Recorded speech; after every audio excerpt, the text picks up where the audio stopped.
Because when Me Too started and I was very vocal about it, I was like, this is a bad precedent to set. Like we cannot sign on to this believe all women, demonize all men. It's the same thing.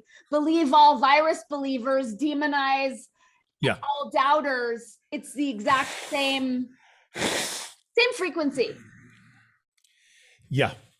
Yes. And a fact-free environment and a psyop, a story. A psyop is a story, right? A story told where people are automatically wrong before they even say anything. Right, because men are wrong for just being men, white people are wrong for just being white, et cetera, et cetera. Yeah, and I lived through the Me Too movement in a special way. You probably caught on to this because I had been covering it. I covered it all the way from the beginning and had Kostya Urbaniak on my show a couple of times and was doing serious coverage. I wrote an op-ed in the Daily News, was the first male survivor to come out in the national media because I saw it was going all in the direction of women survivors only. And my position was, you can't just say we're gonna solve the problem only for women and not solve it for girls and not solve it for men and for boys. There's plenty of men who are survivors.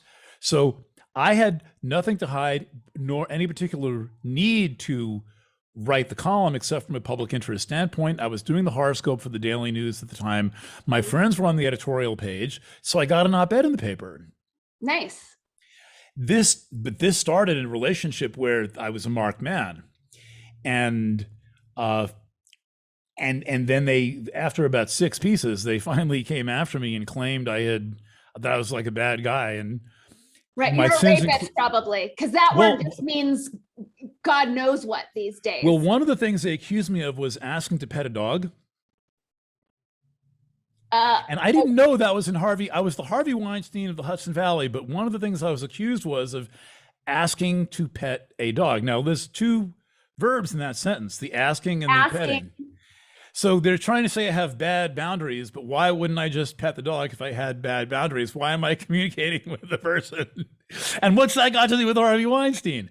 So there was also the fact that it takes 2 to tango around boundaries. It takes, like, the whole masculine feminine takes 2 to tango. Yeah. So if you have bad boundaries with me, that's not possible if I'm not saying no, if I'm not asserting my boundaries. Yeah. But that whole part of the conversation has been dropped. Left out. Because women are infants who don't have the ability to assert boundaries.